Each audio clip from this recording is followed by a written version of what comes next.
Καλησπέρα και από μένα. Ευχαριστώ θερμά το Τμήμα Μουσικών Σπουδών για την πρόσκληση. Είναι πολύ μεγάλη τιμή να διατυπώσω σήμερα κάποιες σκέψεις για τον αγαπημένο μου δάσκαλο, τον Λικούργο Αγγελόπουλο. Ο τίτλος της δικιάς μου εισήγησης είναι «Αμφίδρομη επικοινωνία, συνθέτη ερμηνευτή. Η συνεισφορά του Λικούργου Αγγελόπουλου στη σύγχρονη λόγια μουσική δημιουργία». Αναμφισβήτητα, το έργο του Λικούργου Αγγελόπουλου στο σύνολό του επικεντρώνεται στην προβολή και ανάδειξη του βυζαντινού μουσικού πολιτισμού. Είναι γνωστές διεθνώς οι πολλαπλές του ιδιότητες, με κυρίαρχες εκείνες του πρωτοψάλτη, ερμηνευτή, δασκάλου αλλά και μαέστρου χωράρχη. Ιδιαιτέρως, η καθοδήγηση και διεύθυνση του διασημότερου ελληνικού φωνητικού συνόλου της ελληνικής βυζαντινής χοροδίας στιγμάτισε την καλλιτεχνική του σταδιοδρομία, διαμορφώνοντας μια μουσική πραγματικότητα σε παγκόσμια κλίμακα μέσα από συναυλίες και ηχογραφήσεις υψηλοτάτης αισθητικής αρτιότητας. Όμως, το δημιουργικό του έργο περιλαμβάνει και μια πτυχή, η οποία ίσως δεν είναι και τόσο γνωστή στο ευρύ κοινό. Με κύριο εφαλτήριο το θέμα της διδακτορικής μου διατριβής, επιδράσεις χαρακτηριστικών ιδιωμάτων της βυζαντινής μουσικής στη σύγχρονη λόγια ελληνική μουσική δημιουργία, περιπτωσιολογική μελέτη Μιχάλης Αδάμης, Δημήτρης Τερζάκης, ανακάλυψα τη δυναμική σολιστική παρουσία του Λικούργου Αγγελόπουλου αρχικά στα έργα των προαναφερθέντων κορυφαίων Ελλήνων δημιουργών. Αναφέρομαι κυρίως στις δημιουργικές περιόδους και των δύο συνθετών από το 1970 έως το 1990. Διευκρινιστικά εδώ να επισημάνω ότι ο Δημήτρης Τερζάκης με πρωτεργάτη τον αείμνηστο Μιχάλη Αδάμη δημιούργησαν σύγχρονα μουσικά ιδιώματα θεμελιωμένα στο μουσικό πολιτισμό της ελληνικής παράδοσης, ασφαλώς με πολύ διαφορετικές τάσεις και κατευθύνσεις, αλλά με αρκετές κοινές αφετηρίες. Το γεγονός ότι το περιεχόμενο της μουσικής των συγκεκριμένων συνθετών αντανακλά μια δημιουργική αφομοίωση τεχνικών στοιχείων και καταστατικών αρχών της βυζαντινής μουσικής, καθιστά οικία ίσως, αλλά όχι και αυτονόητη την ιδέα της αξιοποίησης των φωνητικών δυνατοτήτων ενός ψάλτη σε σύγχρονα έργα.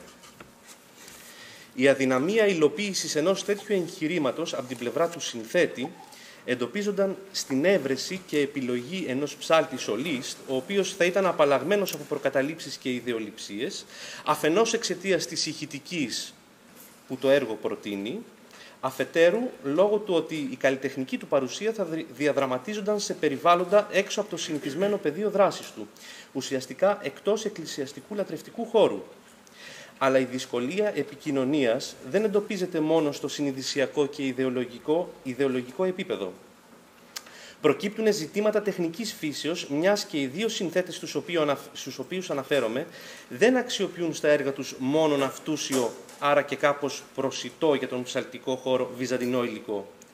Παράλληλα, οι μελωδικοί σχηματισμοί των φωνητικών μερών, μολονότι διατηρούν κάποια από τα πιστοποιητικά αναγνωρισιμότητάς τους, όπως για παράδειγμα η χρήση των τετραχόρδων ή η μικροδιαστηματική συγκρότηση, απομακρύνονται αισθητά από τις δομές του βυζαντινού μουσικού πολιτισμού και εξωθούνται σε πιο ακραίες, στις πιο αφηρημένες τους συνέπειες. Σε όλη αυτή την δημιουργική περιπέτεια, πτυχές τις οποίες παρουσιάστηκαν ευσύνοπτα με ιδιαίτερη έμφαση στην αναζήτηση μιας νέας εκφραστικής αντίληψης στο χειρισμό της φωνής, η παρουσία του Λικούργου Αγγελόπουλου έρχεται να προτείνει σημαντικές λύσεις. Η ευρυμάθειά του, η ευχέρεια αντιλήψεώς του, η ευελιξία και η διακριτικότητά του συνάμα στο να διαχειριστεί προωθημένες τεχνικές εκφοράς, συνδυάζοντάς τες με την ερμηνευτική πρακτική της ψαλτικής τέχνης, αλλά πάνω απ' όλα το μουσικό ήθος που τον διακατέχει, δημιουργούν όλες τις προϋποθέσεις για έναν τενόρο που κινείται στο ιδιοφυές μετέχμιο μεταξύ Ανατολής και Δύσης. Πιο συγκεκριμένα, οι σπάνιες φωνητικές του δυνατότητες, το ηχόχρωμα και η ευελιξία της φωνής του, αλλά κυρίως ο τρόπος που αντιλαμβάνεται τη δομή και την κατεύθυνση της μουσικής φράσης, αποτέλεσαν ισχυρό κίνητρο για τους προαναφερθέντες συνθέτες να δημιουργήσουν ειδικά για εκείνον νέα έργα, τα οποία κατά την εκτίμησή μου κατέχουν ξεχωριστή θέση στη σύγχρονη ελληνική μουσική και συγκεκριμένα στο δεύτερο μισό του 20ου αιώνα. Επεκτείνοντας τη σκέψη μας ως προς αυτήν την παλόμενη κατάσταση που αναμφισβήτητα εντοπίζεται στη συνεργασία συνθέτη και ερμηνευτή, θα μπορούσαμε να αναφέρουμε πιο συγκεκριμένα ότι η έρευνα αλλά και ο τρόπος της ερμηνείας που αναπτύχθηκε από τον Λικούργο Αγγελόπουλο και από την ελληνική βυζαντινή χοροδία διαμόρφωσε ένα μέρος της συνθετικής αντίληψης των δημιουργών.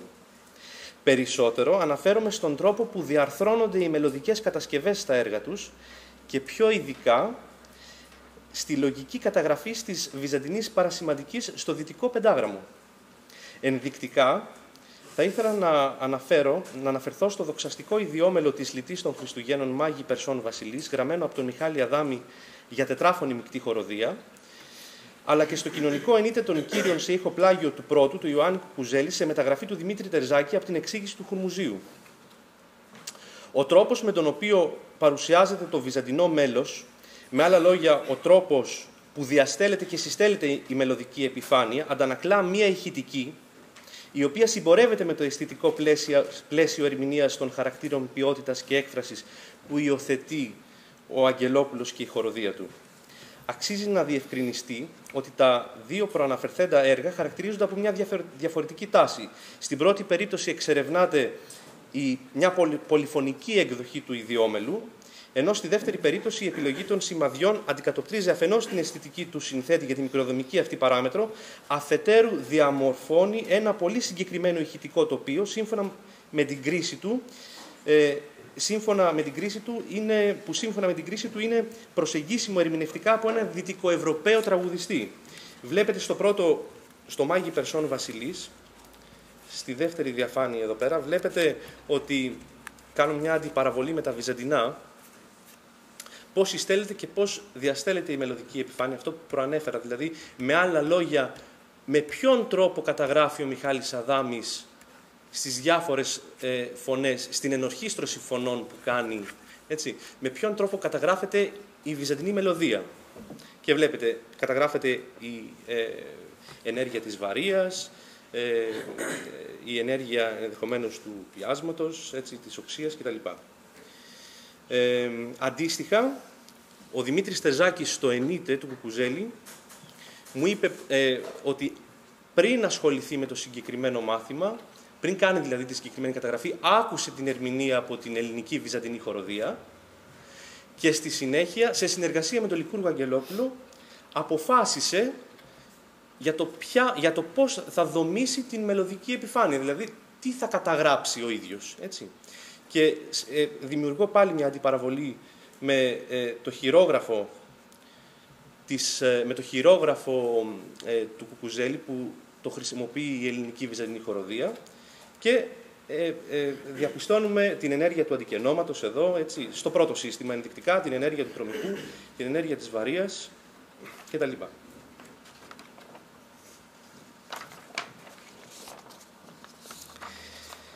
Η διάδραση ανάμεσα στο συνθέτη και τον ερμηνευτή εντοπίζεται και σε ένα ακόμη πλαίσιο.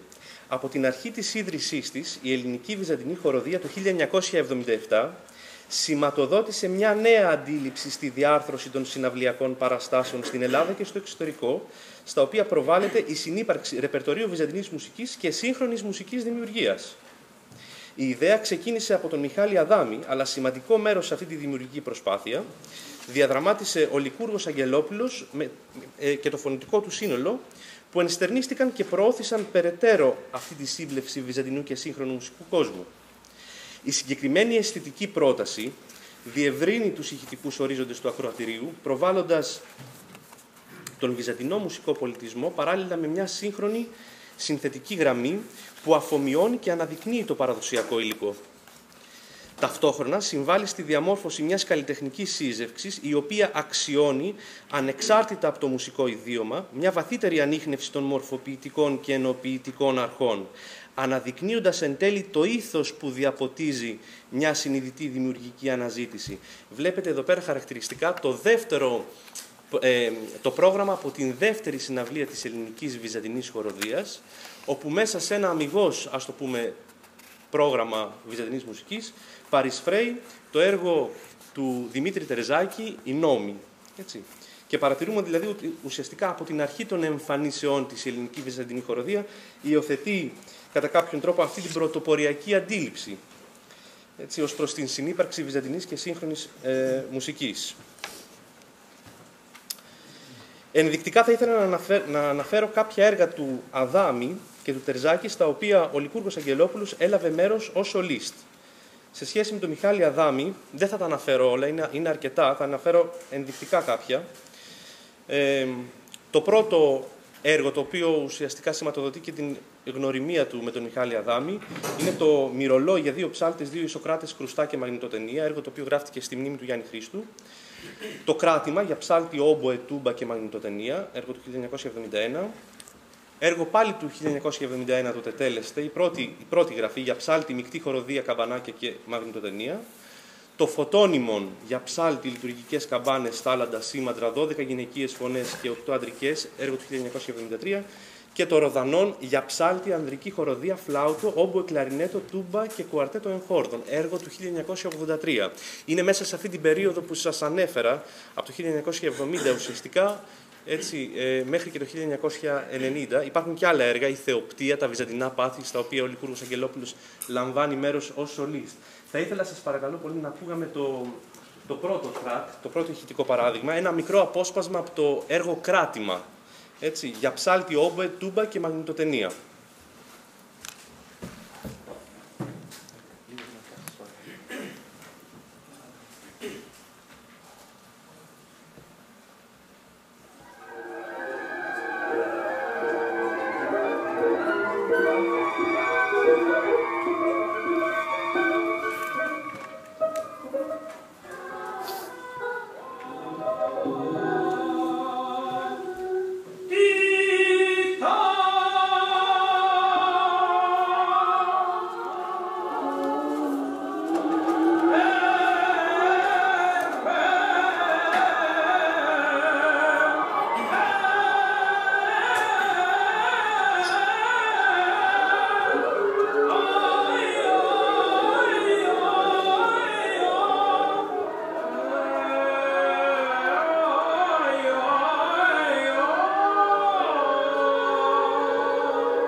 Πάμε τώρα να δούμε τις συμμετοχές του Λικούργου Αγγελόπουλου σε έργα του Δημήτρη Τερζάκη, εξίσου σημαντικά έργα.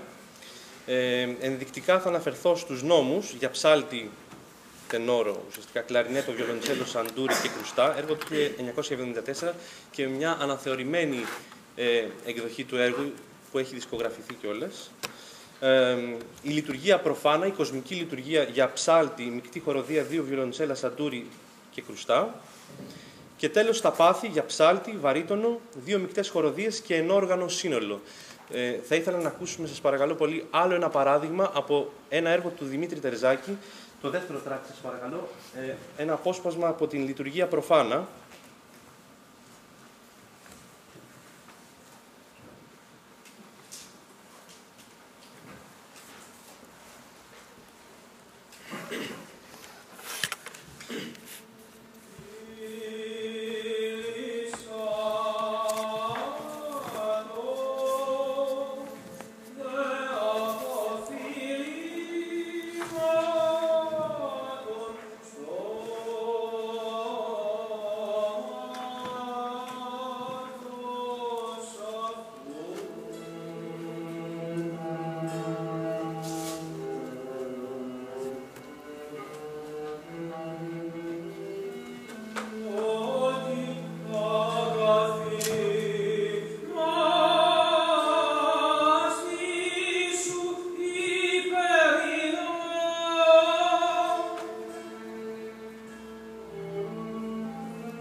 Βέβαια είναι πολύ μικρά τα αποσπάσματα, θα ήθελα να πάρουμε απλά μια ιδέα και μια γεύση, έτσι. Εστιάζοντας κυρίως σε αμιγώς, ας το πούμε, όσο γίνεται, σε αμιγώς φωνητικές περιοχές στα έργα. Η επαφή όμως του Λικούργου Αγγελόπουλου με τη σύγχρονη ελληνική μουσική προέκυψε πολύ νωρίτερα ουσιαστικά πριν την γνωριμία του με τον Δημήτρη Τερζάκη και με τον Μιχάλη Αδάμη, τα χρόνια που διετέλεσε μέλος της Μικτής Χοροδίας του Φεστιβάλ Αθηνών με μαέστρο την περίφημη Έλληνη Νικολαίδου. Όπως μου επεσήμανε χαρακτηριστικά ο ίδιος, πρώτο ερέθισμα και ταυτόχρονα συναρπαστική εμπειρία αποτέλεσε η συμμετοχή του το 1964 στις πρόβες του ορατορίου της Πεντηκοστής «Πύρινες γλώσσες» του Γιάννη Χρήστου. Η παράσταση όμως δεν πραγματοποιήθηκε τελικά με τη συμμετοχή της συγκεκριμένης χοροδίας. Η εκμάθηση του έργου είχε εξαιρετικό ενδιαφέρον εξαιτίας του ότι παρευρίσκεται και ο ίδιος ο συνθέτης, ο οποίος έδινε μια άλλη πνοή και ζωντάνια στη διδασκαλία του έργου. Την ίδια χρονιά, ο Αγγελόπουλος συμμετέχει στην ηχογράφηση της μουσικής που έγραψε ο Χατζηδάκης για την παράσταση «Όρνηθες». Μια χρονιά πριν, συμμετέχοντας στο ίδιο φωνητικό σύνολο, στο σύνολο της Έλλης Νικολαίδου δηλαδή, και σε συνεργασία με την όπερα «Da Camera» του Μιλάνου, λαμβάνει μέρος στο έργο «L'incoronazione di Popea», «Η στέψη της Ποπέας» του Μοντεβέρντι, σε σκηνοθεσία μάλιστα του Φράνκο Τζεφιρέλη. Και τέλος, αφορμή για την επαφή του με τη σύγχρονη όπερα στάθηκε η συμμετοχή του στο έργο «Ναυσικά» της Αυστραλοαμερικανίδας συνθέτριας Peggy Glanville Hicks το 1961 στο Ηρώδειο. Τώρα, άλλες συμμετοχές του Λικούργου Αγγελόπουλου σε έργα άλλων Ελλήνων συνθετών. Πολύ σπουδαία έργα, φυσικά, όλα. Πραγματικός εμπνευστής ο Λικούργος Αγγελόπουλος. Ο Θόδωρος Αντωνίου του 1965, όπου συμμετέχει με διάφορα σόλο ο Λικούργος Αγγελόπουλος. Είναι ένα έργο για μεικτή χοροδία και ορχήστρα εγχόρδων. Μάλιστα συμμετέχει ως σολίστ από το φωνητικό σύνολο του Γιάννη Μάντακα. Ο Κυριάκος Φέτσας με το ερωτικό τραγούδι το 1978 για φωνή, φλάουτο, κλαρινέτο, βιολί, βιολοντσέλο και κοντραμπάσο. Ο Γιώργος Κυριακάκης, ένα εξαιρετικό έργο, Μηνύ το Οκτωβρίο, για οργανικό σύνολο, παιδική χοροδία, βυζαντινή χοροδία, βαρύτονο, ψάλτη και ηθοποιό. Ο Χρήστος Χατζής, Everlasting Light, για κρουστά, κόντρα τενόρο, βαρύτονο, μεικτή χοροδία και κρυστάλλινα ποτήρια. Ο Σωτήρης Φωτόπουλος επίσης. Εδώ βλέπουμε συμμετοχές και βυζαντινής χοροδίας. Βλέπετε ότι το instrumentation περιλαμβάνει μέσα και βυζαντινή χοροδία. Αυτονόητα αναφέρομαι στην ελληνική βυζαντινή χοροδία. Έτσι. 4 φωνές σόλο, παιδική φωνή και κρουστά, το έργο του Φωτόπουλου. Και επίσης ένα έργο του Χάρη του Βρόντου, Ασφρόντιζαν, είναι σε ποίηση του Καβάφη, για φωνή, φλάουτο, κλαρινέτο, τρομπόνι, τούμπα και κρουστά. Έχουμε λίγο χρόνο να ακούσουμε κάτι άλλο. Ναι. Ένα μικρό απόσπασμα, σας παρακαλώ, το τρίτο τρακ. Ένα μικρό απόσπασμα από το έργο του Κυριάκου Σφέτσα, από το ερωτικό τραγούδι.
Αξίζει επίσης να επισημάνουμε την σολιστική συμμετοχή του Λικούργου Αγγελόπουλου στο έργο του John Tavener, Although Gentle Light, Φως Ηλαρών, έργο του 2000. Εδώ, σε αυτό το έργο, ο Λικούργος Αγγελόπουλος έλαβε μέρος ως σολίστ στο μέρος του τενόρου. Είναι το κομμάτι για ουσιαστικά βαρύτον ή τενόρο και χοροδία, μεικτή χοροδία, ακαπέλα. Η πολυσχηδής προσωπικότητα του Λικούργου Αγγελόπουλου αναμφισβήτητα ευαισθητοποίησε, ενέπνευσε και ενδυνάμωσε τη συνθετική αναζήτηση πολλών Ελλήνων δημιουργών. Χαρακτηριστικά θα ήθελα να αναφέρω ένα μικρό απόσπασμα από την ομιλία του Μιχάλη Αδάμη στην ημερίδα προς τιμήν του συνθέτη που διοργάνωσε το όμορο μουσικό τμήμα της Θεσσαλονίκης.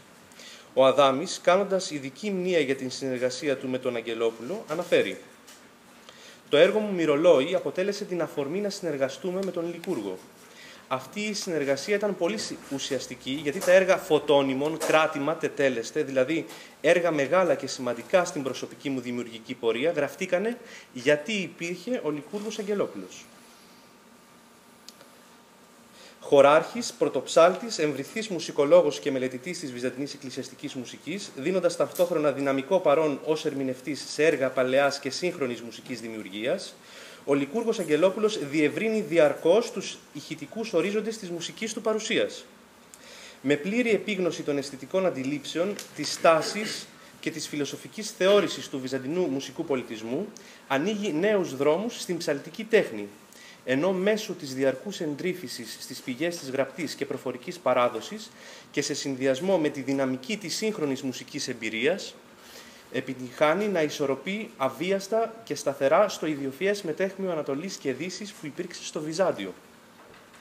Το προσωπικό του στίγμα δεν ορίζεται μόνο από τις σπάνιες φωνητικές του δεξιότητες, αλλά κυρίως από την καινοτομία του στη διεύθυνση, στοιχείο αναπόσπαστο της ποιότητας της εκφραστικής του δύναμης και της συνθεστικής του αντίληψης, η οποία προβάλλει και αναδεικνύει την μουσική φράση, τη δομή και εν τέλει τη μορφή του μουσικού έργου. Δάσκαλε, εύχομαι να είστε πάντα υγιής, εμπνευσμένος και δημιουργικός. Σας ευχαριστώ πολύ.